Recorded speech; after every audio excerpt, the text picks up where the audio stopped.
بسم اللہ الرحمن الرحیم۔ السلام علیکم عزیز طلبہ،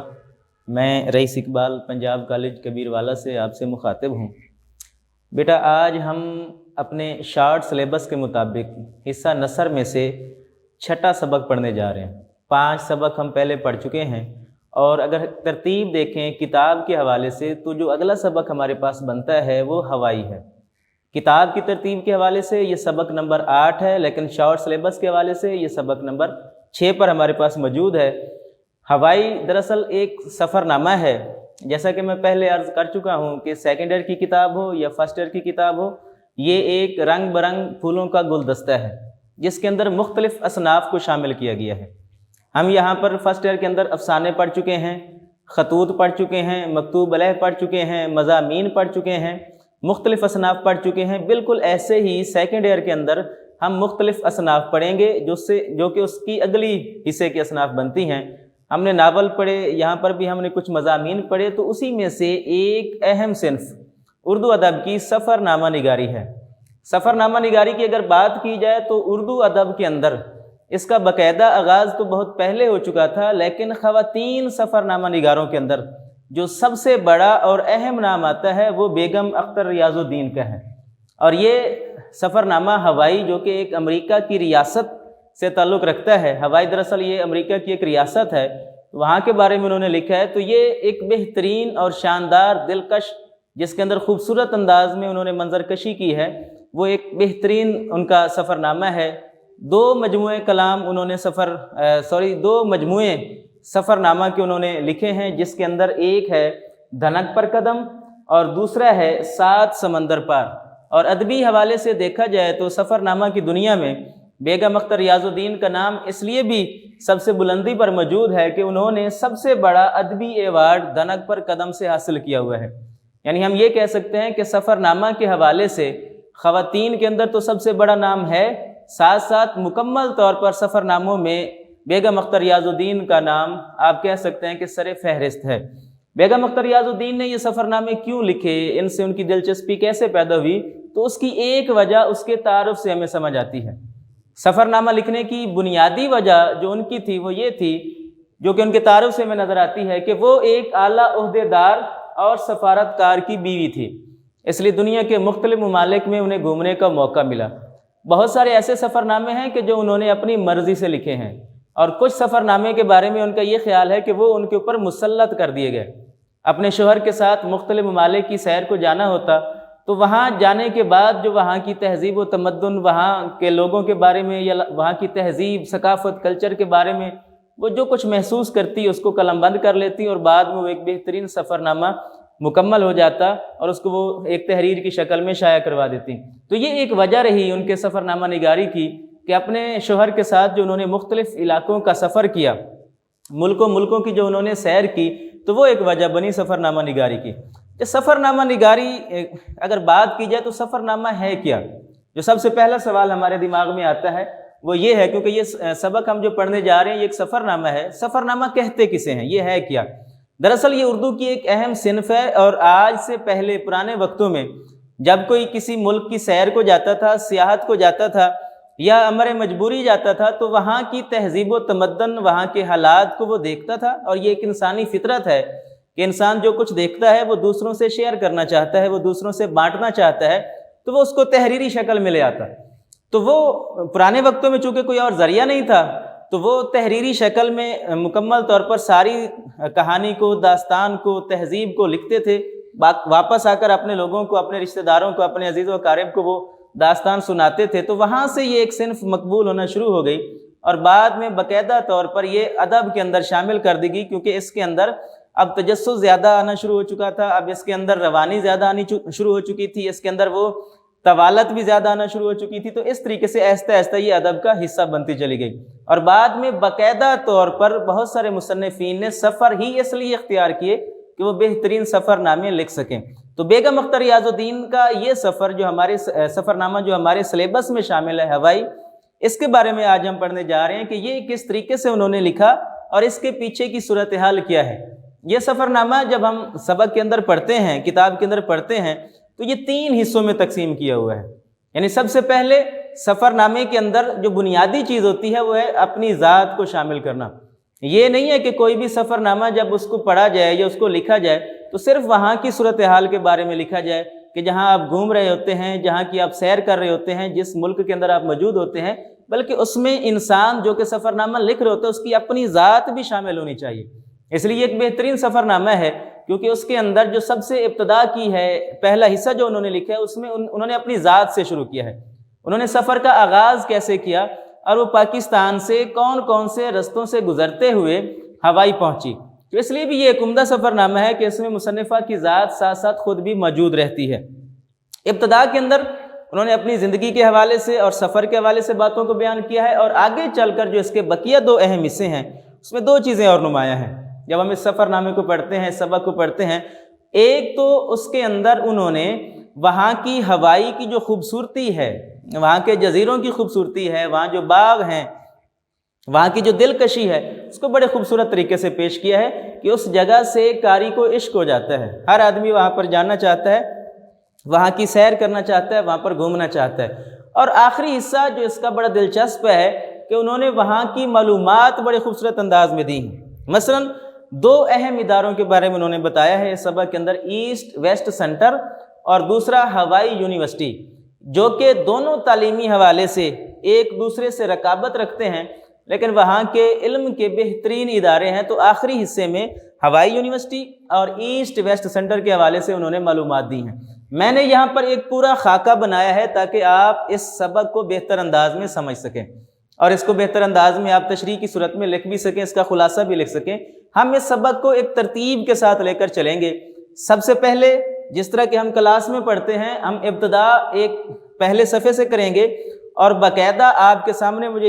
امید ہے کہ کتاب رکھیں گے۔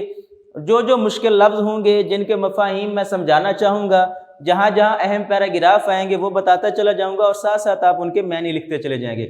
اور جو پیراگراف جس کی وضاحت زیادہ درکار ہوگی، زیادہ تفصیل کے ساتھ لکھنی ہوگی، وہ میں ساتھ آپ کو بتاتا چلا جاؤں گا۔ تو مجھے امید ہے کہ آپ کے سامنے اس وقت کتاب موجود ہوگی، آپ کے پاس ایک دستہ بھی موجود ہوگا، آپ کے پاس ایک پین بھی موجود ہوگا، تاکہ ساتھ ساتھ ہم لغت کا حل بھی نکالتے چلے جائیں، مشکل الفاظ کے معنی بھی لکھتے چلے جائیں، اور ایک ترتیب بھی ہماری بنتی چلی جائے۔ تو ایک پورا میں نے خاکہ بنا دیا ہے کہ جس میں سب سے پہلے بیگم اختر ریاض الدین کا تعارف میں نے لکھ دیا ہے۔ اس کے بعد میں نے بتا دیا کہ سفر نامہ کیا ہے، اس حوالے سے میں نے تھوڑا سا آپ کو آگاہ کر دی ہے۔ یہاں پر ایک چھوٹی سی لغت میں نے بنا دی ہے جو کہ ہمارے پہلے صفحہ کے حوالے سے ہے، صفحہ نمبر جو کہ اس کتاب کے اوپر 47 ہے، اور پہلا صفحہ جو ہمارا بنتا ہے سبق کا، تو اس میں جو مشکل لفظ ہیں وہ میں نے یہاں پر اس کے معنی لکھ دیے ہیں۔ اور اس پہلے صفحے کے حوالے سے اگر کوئی تشریحی پیراگراف آتا ہے تو اس میں جو آپ حوالے لکھیں گے، اس میں سے چند حوالے میں نے یہاں پر لکھ دیے ہیں جو کہ آپ اس پیراگراف کی تشریح کے حوالے سے لکھ سکتے ہیں۔ اور جب آپ خلاصہ لکھیں گے تو خلاصے میں جو پہلے صفحے کے حوالے سے جو آپ کی ترتیب بنے گی، تو یہاں پر پہلے صفحے کے حوالے سے میں نے 3 نکات لکھ دیے ہیں۔ یعنی یہیں سے ہم اس کا آغاز کر لیتے ہیں کہ اس پہلے صفحے میں ہم کون سی چیزوں کو پڑھنے جا رہے ہیں۔ سب سے پہلے بیگم اختر ریاض الدین سفر کا شوق اور روانگی کے حوالے سے کس طریقے سے بیان کرتی ہیں، کہ زبان کس طرح کی استعمال کرتی ہیں، انداز ان کا کیا ہے، پھر وہ کون سی پرواز کا، جہاز کا انتخاب کرتی ہیں اور وہاں کون سی مشکلات کا سامنا کرنا پڑتا ہے، پھر وہ کراچی سے کلکتہ سے ہانگ کانگ سے ٹوکیو ہوتے ہوئے ہوائی کس طریقے سے پہنچتی ہیں۔ تو یہ ہمارے پاس پہلے صفحے کے نکات ہیں، اس کو ہم ترتیب سے پڑھیں گے۔ امید ہے آپ کے سامنے اس وقت کتاب موجود ہوگی، آپ صفحہ نمبر 47 دیکھیں گے تو سب سے پہلے ابتدا میں جو بیان کرتی ہیں ہوائی دراصل یہ امریکہ کی ایک ریاست ہے۔ امریکہ مختلف ریاستوں میں بٹا ہوا ہے، اس لیے اس کو USA کہتے ہیں، یعنی یونائٹڈ اسٹیٹ آف امریکہ، مختلف ریاستیں۔ ہوائی دراصل امریکہ کی 50ویں ریاست ہے۔ یہ ریاست جو ہوائی کہلاتی ہے 1795 میں قائم ہوئی، یہاں میں نے لکھ دیا ہے، اور 1898 کو امریکہ سے اس کا باقاعدہ الحاق ہوا۔ تو وہاں بڑا خوبصورت ایک جزیرہ ہے، خوبصورت ریاست ہے، تو وہاں جانے کا اتفاق ان کا کیسے ہوا تو وہ اس کتاب کے اندر ہم پڑھیں گے۔ تو آپ اپنی کتاب دیکھیے گا، ابتدا میں وہ لکھتی ہیں کہ دنیا کے حسین سفر ہمیشہ مجھ پر مسلط رہے ہیں، یہ ایک اور صحیح، کچھ اتنے لمبے ہوائی سفر کا ڈر، اور کچھ ایک صاحبہ نے ڈرایا کہ ٹوکیو سے ہونولولو دراصل ہوائی کا دارالحکومت ہے، وہاں کا بڑا خوبصورت شہر ہے، اور اس کا انہوں نے نیچے حاشیہ بھی دے دیا ہے۔ جب آپ صفحے کے آخر میں دیکھتے ہیں کسی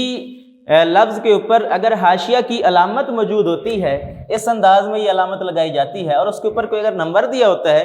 اس سے مراد یہ ہے کہ اس کی تفصیل اس صفحے کے آخر میں دی جا رہی ہوتی ہے۔ تو وہ لکھتی ہیں کہ کچھ ایک صاحبہ نے ڈرایا کہ ٹوکیو سے ہونولولو تک نیچے بحر الکاہل ہوتا ہے، بحر الکاہل دنیا کا سب سے بڑا سمندر ہے، اور اوپر خدا، کہیں زمین کا ذرا سا ٹکڑا بھی ڈھارس بندھانے کے لیے موجود نہیں ہوتا۔ ڈھارس یعنی تسلی دینے کے لیے، کیونکہ وہ سفر ایک تو طویل کافی زیادہ تھا، وہ سفر 24 گھنٹے سے زیادہ طویل تھا، ایک یہ مشکل تھی، اور پھر دوسری مشکل جو بیگم اختر ریاض الدین کو پیش آ رہی تھی کہ لوگ ڈرا رہے تھے، اور وہ یہ کہہ رہے تھے کہ جب آپ ہوائی کے سفر کو جائیں گی اور ٹوکیو سے ہوائی کی طرف جب آپ کی پرواز اڑے گی تو اوپر آسمان ہوگا اور نیچے سمندر ہوگا، خدا نہ خواستہ اگر جہاز کو کوئی حادثہ پیش آیا تو پھر آپ کا بچنا بالکل ممکن نہیں ہے، کیونکہ نیچے جو ہے وہ زمین بالکل وہاں پر موجود نہیں ہوگی۔ اس لیے کہتی ہیں کہ نیچے زمین کا کوئی ٹکڑا بھی تسلی دینے کے لیے موجود نہیں ہوگا، اور معمول کے مطابق، کیونکہ اکثر بحر الکاہل کے اندر طوفان آتے رہتے ہیں، اس لیے معمول کے مطابق اگر طوفان آ جائے تو الامان، پھر تو اللہ کی پناہ، پھر تو جہاز کا گرنا ضروری ہے۔ تو یہ وہ مشکلات تھیں ابتدا کے اندر جو کہ اس کو مختلف لوگوں نے، خصوصاً اس کی جو دوستیں تھیں، انہوں نے اس کو ڈرانا شروع کر دیا تھا، اس لیے خوف زدہ وہ پہلے سے ہی تھی۔ سفر اللہ اللہ کر کے گزرتا ہے، پیٹ میں ہول اٹھے، پیٹ میں پہلے سے ہی خوف محسوس ہو رہا تھا۔ درد اٹھنا، پیٹ میں ہول اٹھنا، یہ دراصل ایک محاورے کے طور پر استعمال کرتے ہیں، اس سے مراد یہ ہے کہ خوف زدہ ہو جانا، پہلے سے ہی کسی بات کے بارے میں سن کر پریشان ہو جانا۔ لیکن میرے میاں 3 مہینے پہلے جا چکے تھے، جیسے کہ میں نے آپ کو بتایا کہ ان کے جو شوہر تھے وہ مختلف عہدوں پر فائز رہے، اور سفارت کاری کے حوالے سے اور بیوروکریسی کے حوالے سے ان کی اہم خدمات، اس لیے مختلف ممالک کے اندر ان کا جانا ہوتا تھا۔ وہ ہوائی روانہ ہو چکے تھے، اب ان کو بھی روانہ ہونا تھا، اس لیے مجبوری یہ تھی کہ اب وہ واپس نہیں مڑ سکتی تھی، انہیں ہر حال میں یہ سفر کرنا تھا، اس لیے مراجعت ناممکن تھی۔ یعنی مراجعت کہتے ہیں کہ واپسی کا ارادہ، یہ میں نے لغت لکھ دی ہے کہ واپسی کا ارادہ، واپسی کی سوچ اب ان کے لیے بالکل ہی ممکن نہیں تھی، اب ان کو ہر حال میں جانا ہی جانا تھا۔ اب وہ ایک محاورے سے اس کا آغاز کرتی ہوں، کہتی ہیں اوکھلی میں سر دیا تو ان دھمکوں سے کیا ڈرنا۔ یعنی آپ یہ دیکھیں کہ ہم نے تقریباً ایک پیراگراف پڑھا اور اس میں انہوں نے شاندار محاورات باندھے ہیں۔ ان کی تحریر کی خوبصورتی ہی یہ ہے، آپ تشریح کے اندر بھی بتا سکتے ہیں کہ بیگم اختر ریاض الدین سفر ناموں کے اندر بہترین اور شاندار اور بر محل محاورات کا استعمال کرتی ہیں۔ یعنی جب ایک دفعہ کسی چیز کا ارادہ کر لیا تو پھر ڈرنا کیا، پھر پریشان ہونے کی ضرورت نہیں ہے، اب تو پھر سفر کرنا ہی ہے۔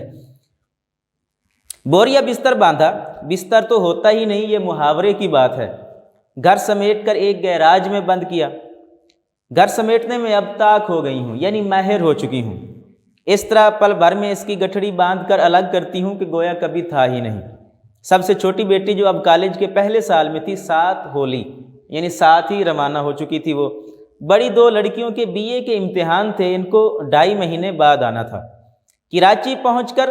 BOAC کا ٹکٹ بک کروایا۔ یہ دراصل ایک پرواز تھی، برطانیہ کی ایک کمپنی ہے BOAC،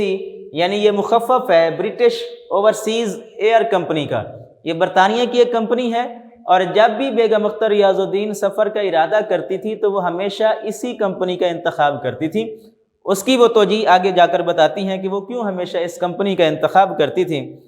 اس غریب لائن سے اگر جانا ہو تو 24 گھنٹے کی گنجائش رکھنی چاہیے، اگر 26 کو جانا ہو تو 25 کی سیٹ بک کرواؤ۔ یعنی یہاں پر میں نے لکھا تھا کہ سب سے پہلے وہ جو سفر کا شوق تھا اور روانگی اور خوف، اس کے بعد جو انہوں نے پرواز کا انتخاب کیا، برطانیہ کی ایک کمپنی کا انتخاب کیا، اور وہ ہمیشہ اس کی ایک خامی یہ تھی کہ ہمیشہ 24 گھنٹے لیٹ ہو جایا کرتی تھی۔ اس لیے وہ لکھتی ہیں کہ اگر آپ نے 26 کو جانا ہے تو آپ کو 25 کی ٹکٹ بک کروانا پڑے گی، تبھی جا کر آپ وہاں سے ایک مقررہ وقت پر پہنچ سکتے ہیں، کیونکہ وہ 1440 منٹ سے کم لیٹ ہونا کسر شان سمجھتی ہے۔ کسر شان سمجھنا اپنی بے عزتی سمجھنا، وہ اپنی بے عزتی سمجھتی ہے اور وہ ہر حال میں لیٹ ہوتی ہے۔ صرف ایک خوبی تھی کہ جو بیگم اختر ریاض الدین ہمیشہ اس پرواز کا انتخاب کرتی تھی، وہ کہتی ہیں کہ اس کا جو عملہ ہے وہ تمیزدار ہوتا ہے اور اس کی جو نشستیں ہیں وہ آرام دہ ہوتی ہیں۔ دیر تو ہو جاتی ہے لیکن سفر بڑا آرام سے گزرتا ہے، اس لیے وہ ہمیشہ اسی ایئر لائن کمپنی کا انتخاب کرتی تھیں۔ تو خیر ہم نے پہلی ٹھیکی کلکتہ میں لگائی۔ ٹھیکی کہتے ہیں رکنا، یعنی سب سے پہلے وہ کلکتہ میں رکے، جو کہ ہندوستان کے مغربی بنگال کا ایک تجارتی شہر ہے، تعلیمی مرکز بھی ہے، تجارتی شہر ہے، بہت بڑا گنجان آباد شہر ہے۔ اور اس کے اندر جو کچھ انہوں نے محسوس کیا، کیونکہ مصنفہ کی جو جائے پیدائش تھی، بیگم اختر ریاض الدین جو تھی وہ کلکتہ میں ہی پیدا ہوئی تھی، لیکن ابھی بالکل چھوٹی سی بچی تھی کہ وہاں سے وہ پاکستان ہجرت کر کے آ گئے تھے، تو اس حوالے سے وہ تھوڑا سا کلکتہ کے حوالے سے بیان کرتی ہیں۔ کلکتہ میری جائے پیدائش ہے کیونکہ ہم صرف 1 سال کی شیر خار وہاں سے لائے گئے تھے، لیکن پھر بھی اس جگہ سے انس تھا، یعنی اس سے محبت تھی، اس کو دیکھنے کا ارمان تھا، لیکن میرے جذبات نے ہمیشہ دھکے کھلوائے۔ شروع میں جب وہ آئی تھی تو شاید کلکتہ کچھ اور تھا، لیکن اب کلکتہ بہت تبدیل ہو چکا تھا، اس لیے وہ کہتی ہیں کہ ایئرپورٹ سے لے کر پولیس اسٹیشن تک جو میرا اور باقی مجھ جیسے سیاحوں کا حال ہوا وہ ناگفتہ بے ہے، یعنی نہ بتانے کے قابل۔ ناگفتہ بے کہتے ہیں نہ بتانے کے قابل۔ کیوں ہوا؟ وہ کہتی ہیں کہ خدا کسی شریف انسان کو کلکتے نہ لے جائے۔ اگر مرزا غالب نے اس میں کچھ دیکھا تھا تو ہندوستانی کسٹم آفیسر اور بنیا پولیس سے، بنیا یہ ہندوؤں کی ایک خاص قوم جو کہ تجارت کرتی ہے، جو کہ کاروبار کرتی ہے اور انتہائی کنجوس سمجھی جاتی ہے، اس کو بنیا کہتے ہیں۔ تو اس نے پولیس کو بنیا پولیس اس لیے کہہ دیا ہے کہ وہ ہر بات پر رشوت طلب کرتی ہے، اس لیے جب مصنفہ وہاں پر پہنچی تو اور ان کے علاوہ جو باقی سیاح تھے ان کو کافی زیادہ تکلیفوں کا سامنا کرنا پڑا، پریشانیوں کا سامنا کرنا پڑا۔ مرزا غالب کا ذکر انہوں نے اس لیے کیا ہے کہ مرزا غالب پنشن کے سلسلے میں کلکتہ روانہ ہوئے تھے اور وہاں پر انہوں نے 1 سال اور 9 مہینے کا عرصہ گزارا تھا۔ تب کلکتہ بہت زیادہ ترقی کر رہا تھا، انگریزوں نے وہاں پر تعلیمی ادارے بنائے تھے، شاندار فورٹ ولیم کالج کا قیام وہاں پر عمل میں آ چکا تھا، تجارت کا ایک مرکز بن چکا تھا، سڑکیں بن رہی تھیں، ریلوے ٹریک بچھائے جا رہے تھے، اس لیے مرزا غالب نے اس کی بڑی تعریف کی تھی۔ اور اس وقت اس کی تعریف میں ایک شعر بھی لکھا تھا جو میں نے یہاں پر لکھ دیا ہے۔ مرزا غالب کا یہ شعر ہے کہ کلکتے کا جو ذکر کیا تو ہم نے ہم نشیں، کلکتے کا جو ذکر کیا تو ہم نے ہم نشیں، ایک تیر میرے سینے میں مارا کے ہائے ہے۔ یعنی مرزا غالب نے تو اس کی کافی زیادہ تعریف کی تھی۔ جب آپ تشریح لکھیں گے تو اس میں حوالے کے طور پر آپ یہ شعر لکھ سکتے ہیں اور غالب کے حوالے سے چند باتیں آپ بتا سکتے ہیں جو میں نے ابھی تھوڑی دیر پہلے عرض کی ہیں۔ وہ کہتی ہیں کہ کلکتے کی اگر غالب نے تعریف کی تھی تو اس وقت وہاں پر آج کے دور کی پولیس موجود نہیں تھی۔ اب تو وہاں پر جو پولیس ہے وہ سیاحوں کا بڑا برا حال کرتی ہے اور چھوٹی چھوٹی باتوں پر رشوت طلب کرتی ہے۔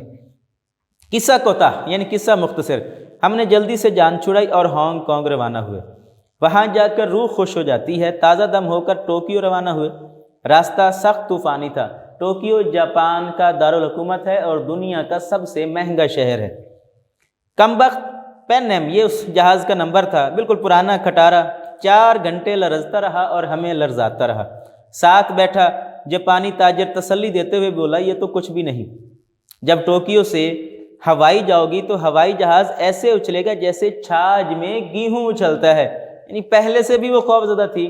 جہاں جہاں سے گزر رہی تھی وہاں مزید اس کو خوف زدہ کیا جا رہا تھا۔ ہم نے انا للہ پڑھ لیا اور ارادہ کر لیا کہ میاں کو ہوائی میں ہی رہنے دیں اور ہم ٹوکیو میں ان کا انتظار کریں، لیکن خاک چھاننے کا شوق خوف و خطر پر غالب آ گیا، یعنی جانا ضروری تھا، اس لیے کیونکہ پہلے بھی اس جیسے بہت سارے مشکل حالات اس کی زندگی میں آ چکے تھے لیکن وہ پیچھے نہیں ہٹی تھی، اب بھی وہ ہر حال میں وہاں سے جانا چاہتی تھی۔ جنرل شیخ اور بیگم شیخ کی خاطر مدارت کا مزہ چکھ کر، یہ دراصل صدر ایوب کا دور ہے جس دور میں انہوں نے یہ سفر کیا تھا، اور اس دور کے اندر یہ پاکستان کے جاپان کے اندر سفیر تھے اور ایک ان کی بیگم تھی۔ اب جب وہ یہاں سے روانہ ہوئی تو انہوں نے سب سے پہلا قیام جو ٹوکیو میں کیا تو انہی کے ساتھ کیا، اور وہاں انہوں نے ان کی خاصی خاطر مدارت کی، اور جل تو جلال تو کہتے ہوئے یعنی مصیبتوں کو بگانے کا ایک کلمہ پڑھتے ہوئے جاپانی ایئر لائنز میں وہ بیٹھ گئے۔ یہ ہمارا پہلا صفحہ ہے کہ جو ہم 3 صفحے کا ہمارے پاس یہ سبق ہے، اور پہلے لیکچر میں نے یہ کوشش کی ہے کہ آپ کو پہلا صفحہ اور اس میں جو اہم نکات ہیں وہ آپ کو بتا دیے جائیں۔ اس کے اندر جو ہمارے پاس لیکچر موجود ہے اس میں آپ یہ 3 حوالے، اگر پیراگراف کی تشریح آتی ہے تو ان کو یاد کر لیں اور یہ کسی بھی اس سبق کے کسی اور پیراگراف کے حوالے سے بھی تشریح کے طور پر لکھے جا سکتے ہیں۔ ایک شعر جو میں نے ابھی تھوڑی دیر پہلے پڑھ کر سنایا ہے، 2 مزید حوالے میں نے اوپر لکھے ہوئے ہیں۔ ایک کہاوت ہے جو کہ مکمل طور پر ہر سبق کے اندر ہر پیراگراف کے اندر لکھی جا سکتی ہے کہ سفر کامیابی کا ذریعہ ہے۔ ابو علی سینا کا ایک قول ہے کہ حقیقی خوبصورتی کا سرچشمہ دل ہے، اگر یہ تباہ ہو جائے تو چمکتی ہوئی آنکھیں کچھ نہیں کر سکتی۔ انشاءاللہ اگلے لیکچر میں ہم اس سبق کا اگلا صفحہ پڑھیں گے اور مزید جو اہم پیراگراف تشریح کے حوالے سے ہیں ان کی وضاحت بھی کریں گے۔ تو تب تک کے لیے مجھے اجازت دیجیے، اللہ حافظ۔